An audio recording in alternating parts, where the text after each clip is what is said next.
He never let that go, but he also respected the national identity of Egypt. So essentially, a successful country is one that succeeds to put its foot down as to how to act, foreigners, when you're in our country, but without being draconian, without being excessive and exertive of your own, especially religious ideology. If you will award people a freedom of their own religion, but within reason, because at the end of the day, the paramount religion will always be, I guess, the religion of the country and also the identity of the country. That is always what's going to be paramount and take precedence above you. But you as a foreigner, you can be who you want to be insofar as you don't step on the cultural toes of my country. And if you have got skills to give, if you've got skills to award, if you can improve my country in any way, why would I say no to Joseph? He's the only one that can interpret dreams. Why would I say no to Joseph? He's the only one with good ideas about what to do pertaining the impending famine in the general region. Who says no to Daniel when he was the best administrator in the administration of King Darius, and of course, one of the baddest advisors, the most impressive advisors of King Nebuchadnezzar in the days of Nebuchadnezzar? Respect the culture of the country that you're in, and that country does well to put its foot down pertaining its own culture, but it also does best to embrace foreigners and their ideas insofar as, like I said, don't step on my cultural toes, and don't step on my language, and don't step on my laws. And I will let you be a Hebrew as a Hebrew. I will let you be a Christian as a Christian. I will let you be a Muslim as a Muslim, a Hindu as a Hindu. I will give you freedom of religion. So essentially what I'm trying to get at is that the most successful countries that have come and gone, that have raised up from the ground and become big empires that became first world and maybe even superpowers of their time, they were always tolerant of other religions, and the foreigners from among them were treated well, even though they might have come into that particular region with conquest. Once the people were captured, that's why Babylon was allowed to thrive for a season after Nebuchadnezzar captured the Hebrews.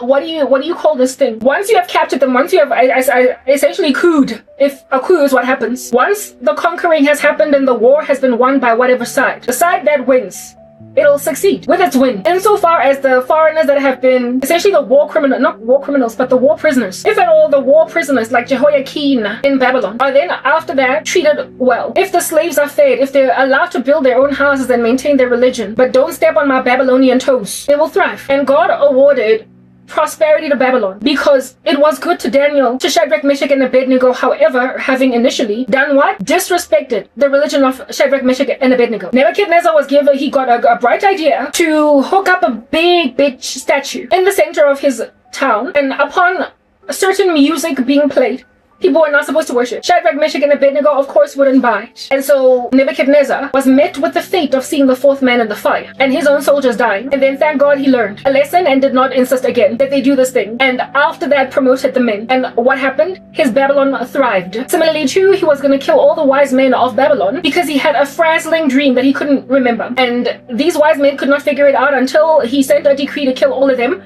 But then Daniel caught wind of this, seeing as he was among the wise men, because they chose that's the thing, like what makes a country thrive. You see, these wise kings of history, these very strategic, intelligent kings of history have gotten one thing right. Nebuchadnezzar went and took the cream of the crop of Judah and put them in his service. That's why Shadrach, Meshach, and Abednego were in his service, and Daniel. He took the best of the best. He took their nobility. He took their kings, but he didn't kill them. He took their kings, but he didn't kill them, and then used their services. And it came in handy in that they became foreigners in his country, exiles, if you will. But what happened with them in Babylon? Just like South African exiles in other parts of Africa, during the days of apartheid, they were educated. They were given education. They were loved. They were fed, and their ideas were embraced, and they helped to embetter the economic state of that country.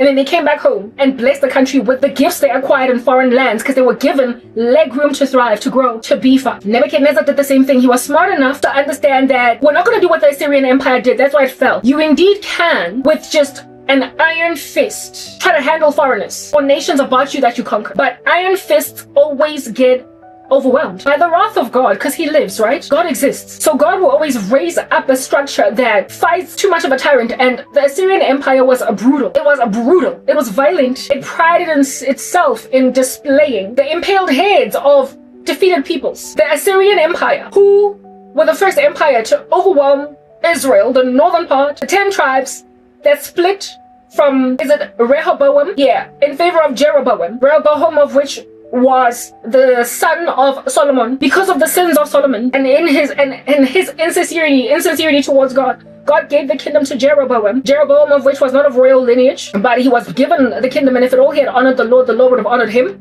And so taking the 10 tribes, but like he built up golden calves. He created a new religion and dishonored God. And the Assyrian Empire was used as the axe on the tree. And God was the one who swung it, right? The Assyrian Empire was the axe on the tree of which left a stump. That was the northern tribes, made up of 10 tribes of Israel. Do you understand? And only Benjamin and Judah stayed with Rehoboam, and they were left. And they thrived for a little minute because their kings were a little bit more righteous, though not all the time. They made mistakes, and so they ultimately fell. But because God would never ever allow for the comprehensive dissolution of his people, because after all, is he not gathering for himself a people for his own possession? The judgment that came on Judah for their indiscretion and their idolatry was far lighter in measure than that which came on Israel for their exorbitant idolatry.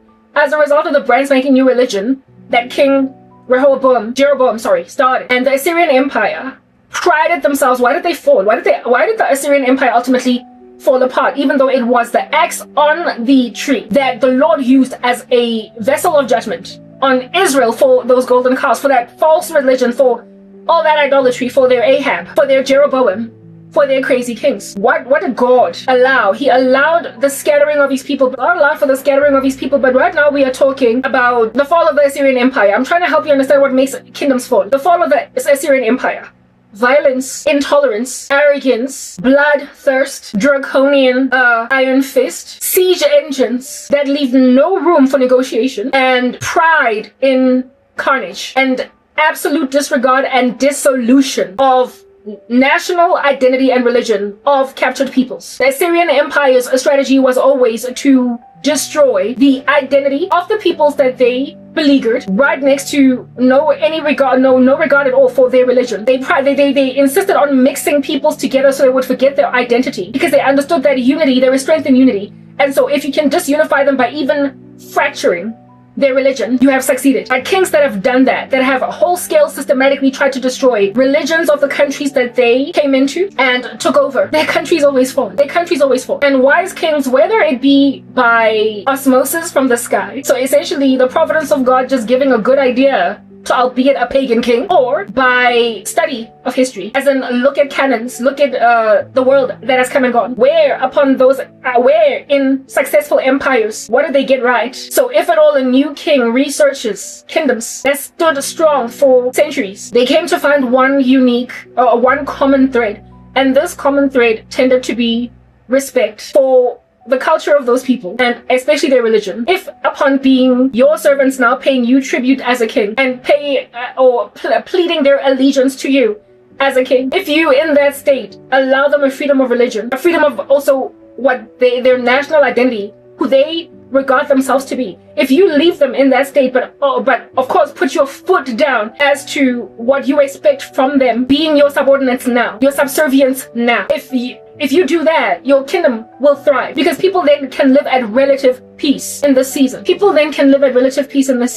Right? And Nebuchadnezzar, by the amazing grace of God, kind of knew that. And I think that Nebuchadnezzar's strategy, and also the strategies of the up-and-coming kings of Babylon, was like Darius, for instance. I think what inspired that thought process on how to deal with the exiles after their siege engines succeeded to cause the fall of Judah, it might have been looking at the Assyrian model and what ultimately caused it to fall apart. The Assyrian model didn't work because they were tyrants, and when they finally passed away, when they finally died as a country, when they were finally brought low by their own river Tigris as a result of a judgment coming to pass from God by the prophet Nahum, when the prophecy was fulfilled, likely what happened, King Nebuchadnezzar, in his brains over there, was they were full of carnage, murder. They didn't take prisoners. They flayed people and they impaled their heads, and they used their skins, displayed, and they used fear, displayed at public squares, at the entrance of cities. And this model worked for so long. But herein lies the mighty Assyrian Empire, not come up for air. Herein lies the mighty Assyrian Empire fall, in spite of how it at some point looked like it could never fall. So Nebuchadnezzar was likely like, okay, what can I do differently to ascertain that surrounding nations will not pride themselves in my destruction as a country? What can I do to ascertain that surrounding nations do not co-ally to bring me low. I am presently the reigning theme and I'm strong. But how do I ascertain that surrounding regions that I conquer do not come together as these small little countries and succeed to become big enough to overwhelm me, tolerate their culture, tolerate their religion? They must pay tribute to me and they will be left to do their own thing. I will put my own officials in their cities.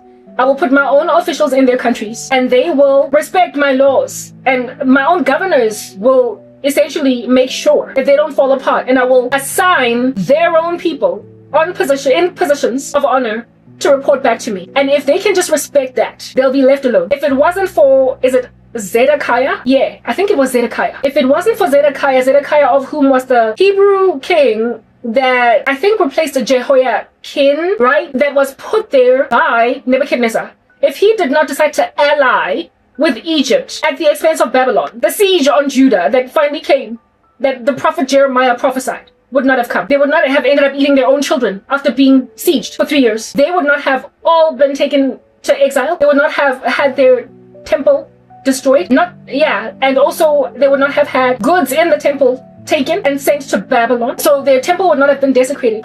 They would not have endured what they endured if only people had respected the king, Nebuchadnezzar. He would have just let them be, and they would have been successful insofar as they just respected he who conquered them, if you will. And that's why Babylon succeeded. They were unreasonable.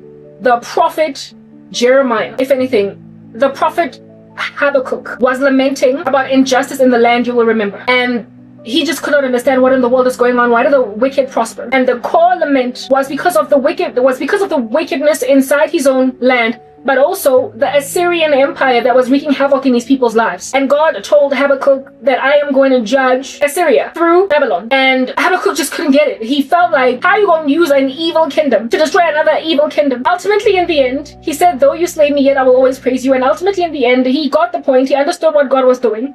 Remember I said that the Assyrian Empire was the axe that was honed and used to cut down Israel. They're evil. They were God's vessel to chop, in the book of Micah. Is it Micah? I stand corrected. There is a scripture there where the Lord is rebuking, it could be Micah or Amos, I stand corrected, where God is rebuking the Assyrian Empire. No, it was not the Assyrian Empire. What was the other one? Sidon. Yes, thank you.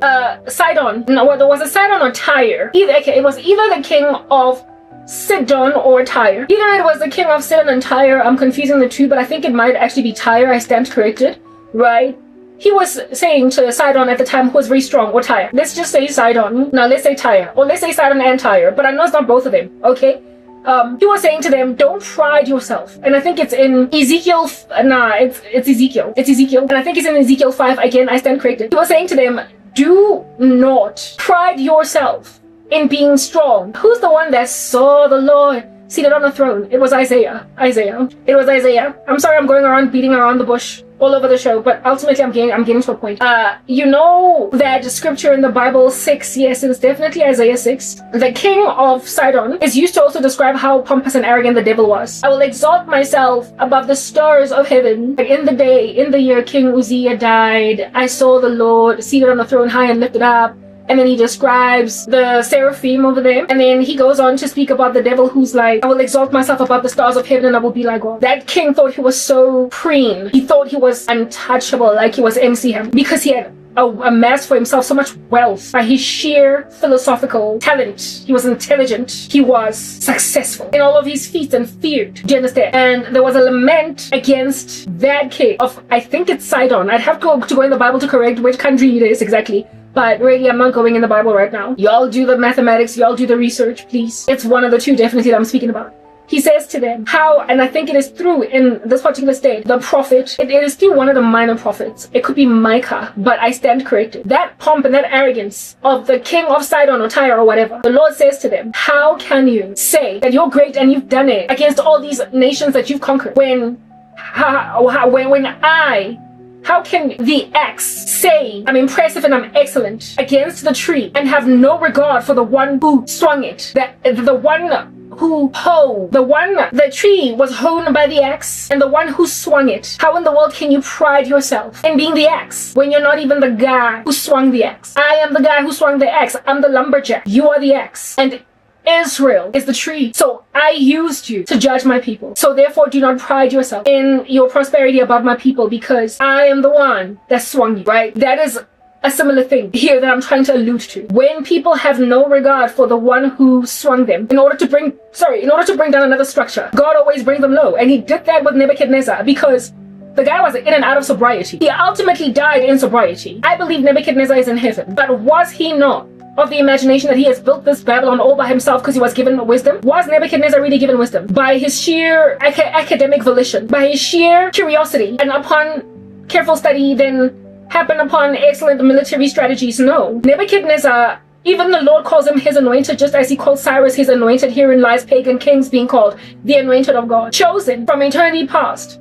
to be awarded a particular wisdom in order to deal with a people surrounding, including God's own people, that civilizations might not be depleted by the sheer rapacity of crazy kings and megalomaniacal streak that makes them want to rule everything with an iron fist, mean-spirited, cold, full of carnage, full of murder, having no regard for the humanity of the nations that they conquered, until the world is left with nothing but Assyrian-type personalities for countries. Nobody can survive a nation that violent, that brutal. And then out here making like cannibals eating the whole earth. So Nebuchadnezzar, look very carefully at what brought you to this posture, this position, fluffing your plumage like a peacock. What brought you to that terrace until you can say, look at me, this Babylon that I have built? First and foremost, you were made to make an observation from the time you were but a little boy, growing up as royalty of this horrific monster called, you were given understanding of this horrific monster called Assyria. They were a fearsome force to be reckoned with in your region. They were a problem for every surrounding country. They were monstrous. And you also watched them fall and be given on a silver platter that whole empire because a supernatural force helped you come at this fortified city. Nature helped you. You did not conquer Assyria in your own might. You obviously didn't. You were conveniently helped along after beleaguering Assyria with, I used to say Egypt, but I'm pretty sure it's not Egypt, it's another country. Babylon made a decision to ally with another country to come up against Assyria because Assyria, had to fall. It was violent. I've explained how they impaled people's heads, used their skins, used fear to reign.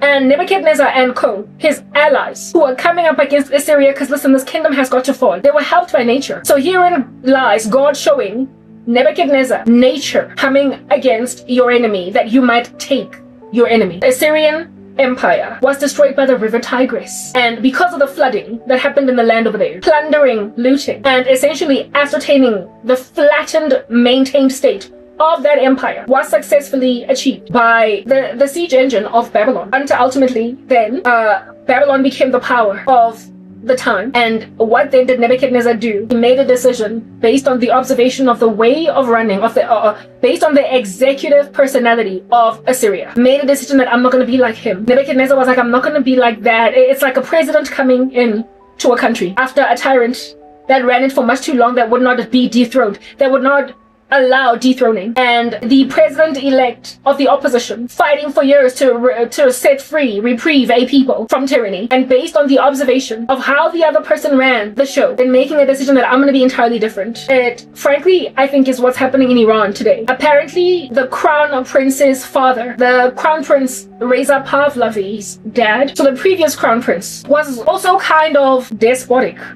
in his own way. Listen, I would have to get into deeper historical study to find out exactly in what fashion, and I'm not trying to do any of that right now. I'm just trying to get a biblical point across. And Reza Pahlavi is his son, was his son, and the next in line crown prince. Now Iran is going through a revolution and we don't know when it's going to end. Things are dragging their feet through the mud, and that's another story for another day. I don't have the energy to speak about that today. But what is the vantage point that Reza Pahlavi has taken? He has refused to be like his dad. He has rather posited the idea of a secular democracy if he comes into power, and a transitional one where he's not going to lodge himself as a monarch, but rather to enable through a transitional government that the people might vote for their leader. And this is inspired by the failed model of his father. People being happy to give him a chance, seeing as he is obviously the dynasty. A lesser evil is obviously. It's lesser an evil than the Iranian regime. But it's not enough, I guess, according to Reza Pahlavi, to be a mere lesser evil. It's not enough to be just better than the Iranian regime. You learn from the mistakes even of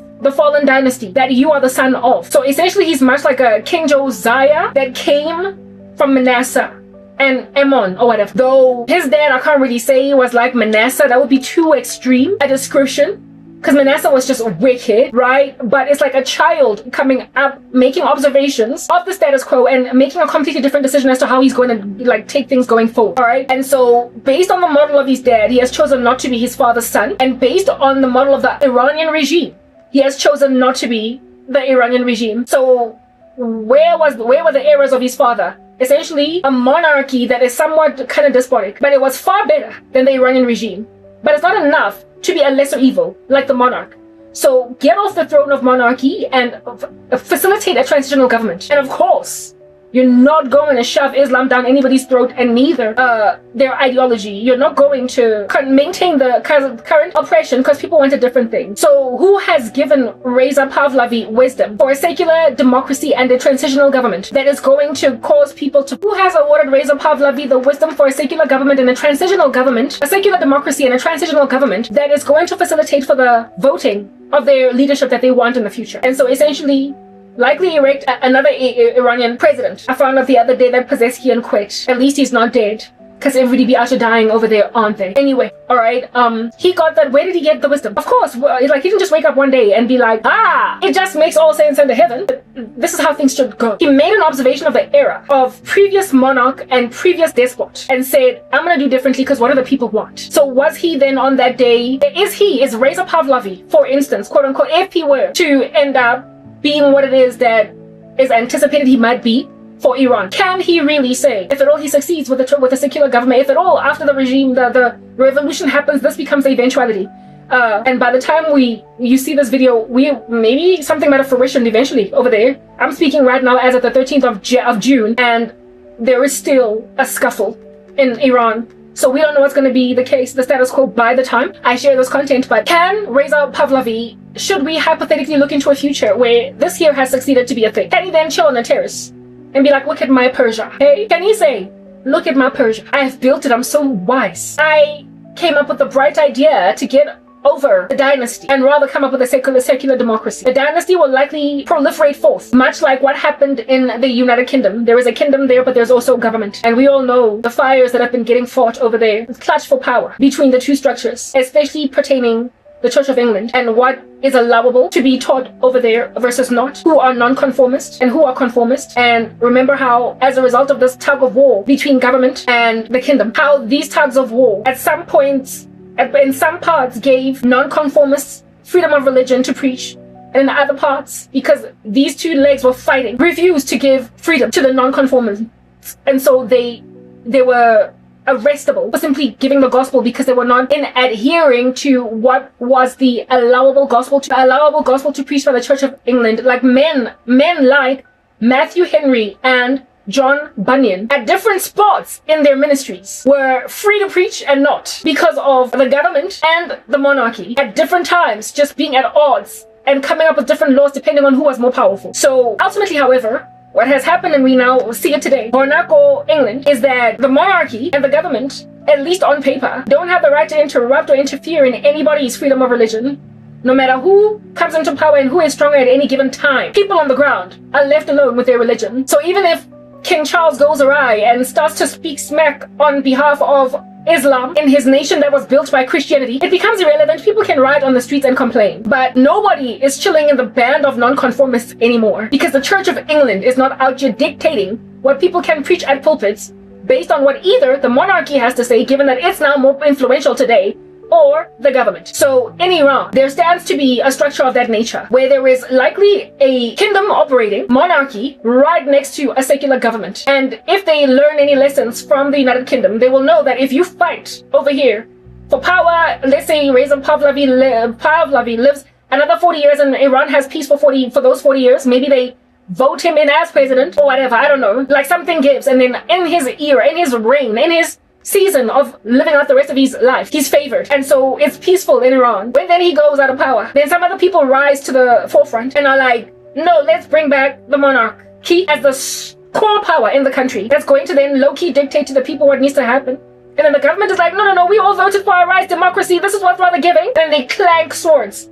They're going to endure citizens on the ground through exactly what happened in the United Kingdom. Sometimes John Bunyan is in prison, other times he's not. Sometimes Matthew Henry is in prison, sometimes he's not. Sometimes there's something, because it depends on which political structure or dynastic structure is more beefy for the minute. So I guess kings learn lessons by indeed reading up on a nation that has got a dual monarchy and a parliament. What has been the most successful season of peace lingered in the country? The status quo over there, what was it? So countries with both kingdoms and governments investigate the span of history, the time that was most peaceful. What did affairs on the ground look like religiously? What did affairs on the ground look like just in terms of freedoms? And whatever it is that you can make an observation of, then that be that which you premise your own strategy on. You want peace. People have come out of revolution. Blood has been shed. Kids died. We can't afford to clank swords and be at odds in a nation that has got those dual structures of governance. Let's rather just learn from the mistakes of England. Learn from the mistakes of England and not do them so that we can walk in the rather season of peace instead of striving to ultimately achieve the peace. Because war destroys careers. War destroys families. War takes away peace, and war destroys countries. It destroys infrastructure. So let's just rather, why can't we all just get along? Let's just get along. But you know, there's always going to be somebody disturbing peace eventually, even after a season of getting along, because that's just the nature of man. God has not come upon the earth to bring peace but a sword. So therefore people will always disturb the peace. Once it has been established, there's always going to be a disturber of peace. The Bible says that the wicked are like the tossing sea whose waters bring up mire and dirt continually. There is no rest, thus saith the Lord, for the wicked. So even when a country has got a season of peace, there will always be a peace destroyer. There will be somebody that just rocks up and functions as that fly around your nose that's going to make you unable to sit still anymore. But praise the Lord for seasons of peace. And Nebuchadnezzar could either just continue to clank swords and fight and have people hate him so much that when he dies and when his kingdom dies, no one misses him. You know how that was spoken about Assyria? Everybody around was glad. Nobody was dismayed by the fall of the Assyrian Empire. Everybody was thoroughly celebrating because the guys were so violent. They were full of carnage. Okay? Can Reza Pahlavi, in returning back to that analogy, once he succeeds to do what he wants to do in Iran, can he preen himself like a peacock on a terrace and say, I'm so smart, I'm so wise, I single-handedly with my sheer intelligence just knew by sucking it out of my finger what to do and what not to do? Can he reasonably say that without being evidently arrogant? No, you got your wisdom from the wind blowing it in your direction through observation. That's where you got your wisdom. You got wisdom from observing your dad. You got wisdom from observing the regime that was toppled over. And if you're studious enough, you might have even gained wisdom from dually governed countries like the UK, where there is both a monarchy and a government. You got your wisdom from there. You read up on, I believe Denmark is also like that. You got your wisdom from looking at countries that still have monarchs, however, also with a functioning government. And you saw why they have peace for years. And what is the common thread across them all? Freedom of religion. Freedom for people to be culturally who they want to be. Love of the foreigner from among you, but also putting down of your foot as to how the foreigner must act in your borders. The moment you disregard your own culture in favor of the foreigner's culture, you're committing the mistake that God was perpetually warning his people against committing. He said, love the foreigner from among you, treat the foreigner from among you well. But one thing he also said was, the foreigner that lives among you, you don't eat at their houses, because there is a whole procedure that you have to go through, and it's quite onerous, to make sure that food is edible up in your household. It has to be kosher. You have to cook meat a particular way. Vessels that are unclean. And also, there's a certain way of washing dishes, certain way of preparing food. And that's why you can't just visit your foreigner friend and go eat over there, because they don't do the same things that you do. And also, you can invite the foreigner into your house to eat with you insofar as they honor your customs, so you can proselytize the foreigner. But you cannot join their wagon. You can bring them into your culture and teach them your culture and your ways and your God.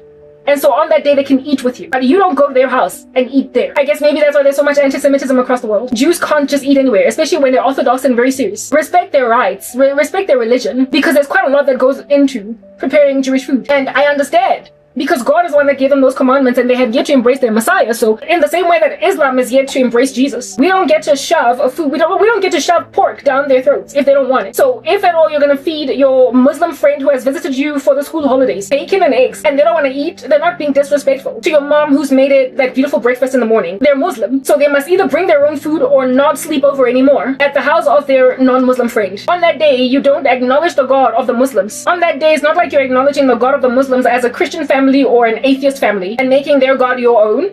You're just you're respecting their religion, and you're also respecting their culture. But in your house, insofar as they don't step on your toes and try to force you to never eat pork and try to force you to pray however many millions of times a day, On that day, they're just flat out disrespectful. When they try to convert you to Islam and you say no, and then they get hostile, and then they want to do jihad in your house, that's when they're just overreaching and they're doing too much. And that's when they need to be severely disciplined.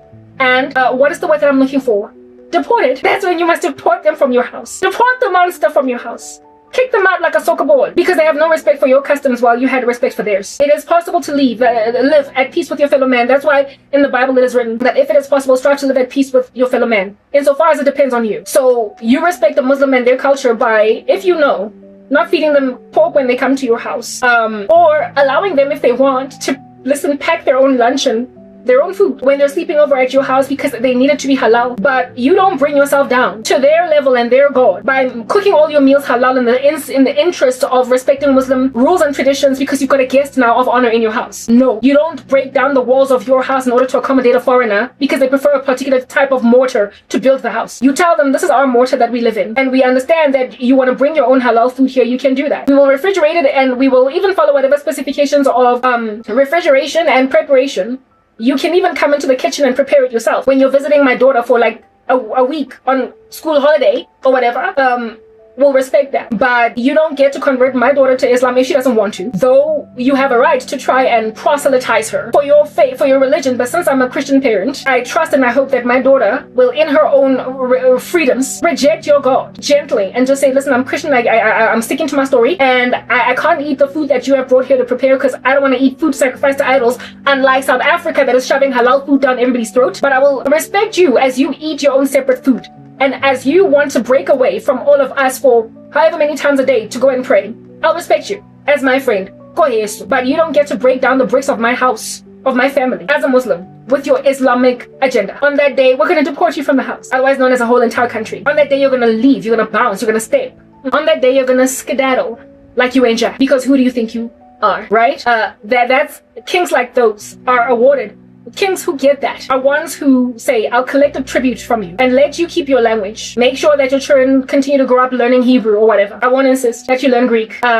Insofar as you pay tribute to me, insofar as you respect national infrastructure, we will respect your temple. But nonetheless, this here in totality is a Greek empire. So the CI of your houses will be Grecian. You're this, and then listen, you are going to follow, they're going to be Hellenistic, and you're going to pay Jews taxes to the empire. But you can keep your religion in a bunch and your language in a bunch if you're strong enough. That's the thing. That's the stealth of wise kings. They say, keep your religion, keep your culture. Pay me tribute, respect my country and the fact that I'm boss.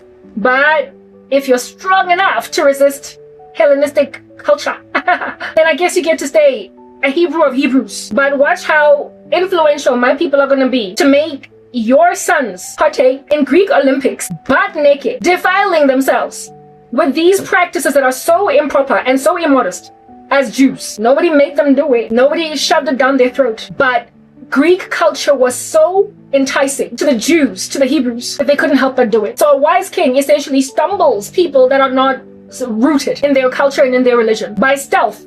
And when you stealthily win people over for your side, you're not going to get a war. You're not going to get a coup. You're not going to get a riot. You're only going to get people that are still Hebrews of Hebrews, Jews of Jews, wagging their head at the compromise of Hellenized Jews. They're going to break away and be set apart and separate from Hellenistic society and upset, but nonetheless unable to do anything about it because look at this person right there. Then on that day, that's how a king averts war. He averts war. However, also slowly but surely eroding at the fastly held beliefs of a foreign nation living among them, because the mindset of the Assyrian Empire was correct in that there is power in unity. And so if you can fracture what the people collectively believe in and steal away their sense of identity, you significantly reduce the likelihood of them regaining their strength. But you see, the way that the Assyrian Empire did it was violent, and it was through carnage and through deliberate attempts to completely destroy fastly held beliefs by people and threaten them if they should choose to maintain their own thing. Future kings come, they make an observation of this and say, how can I break down their unity? How can I fracture their unity, but without them knowing it? Pretty much what Alexander the Great did. I need the loo again. I'll be back. I'm back. Whew. So how do those countries that succeeded to be superpowers lose their national je ne sais quoi? How do superpowers lose their national je ne sais quoi? Either by being like the Assyrian Empire, just entirely ridiculous. So you're mean and you're terrible and everybody wants you destroyed. Therefore, you're a ticking time bomb and you're on the clock. Any minute from today, you're going to have to resign yourself from your duties. You're going to have to abdicate, bro man or sister girl. You're going to have to stop because no one likes you. Or you can allow for the fracturing of your national identity. You can allow for the destruction of your national identity. You can let it fall apart. Either way, you're falling. So a strong country that is maintained in strength is one that does not allow for the diminishing of their original national identity, but that, however, loves the foreigner. And in so loving the foreigner is also, however, firm on what is expected of the foreigner if they're going to be comfortable, if they're going to be at peace, and if they're going to be left alone to do their thing. Just make like Jews under King Alexander the Great, and you'll be okay. We'll leave you alone. So let's look at the Reza Pahlavi example. Can the guy, or analogy, metaphor, can the guy say, upon then employing this hypothetical situation, eventuality that I just spoke about, can he say, ooh, I'm so great because I'm smart. In my own unique capacity, I came up with these ideas all by me savvy? Or can the guy be accoladed with having made a wise decision based on informed collation of data? He got information from different parts, saw where people messed up and tweaked that, saw where they did well and cultivated that, and then came up with his own model. Therefore, his knowledge is the sum of other people's wisdoms and the subtraction of other people's follies. And then he comes up with his own idea. So therefore, who in the world gave a man like that wisdom? The one who raises up kings and brings them low, God. And he causes the next kings, the one who raises up kings and brings them low, and he causes the next kings that come into the party, if they have any wisdom at all and are not like Nabal or Abigail, to make informed decisions based on the data encircling them. So therefore, a new monarch, a new king, a newly appointed president, a new Kua wins his people over by simply not enduring them through a perpetuated harassment and abuse that caused his people to revolt against him.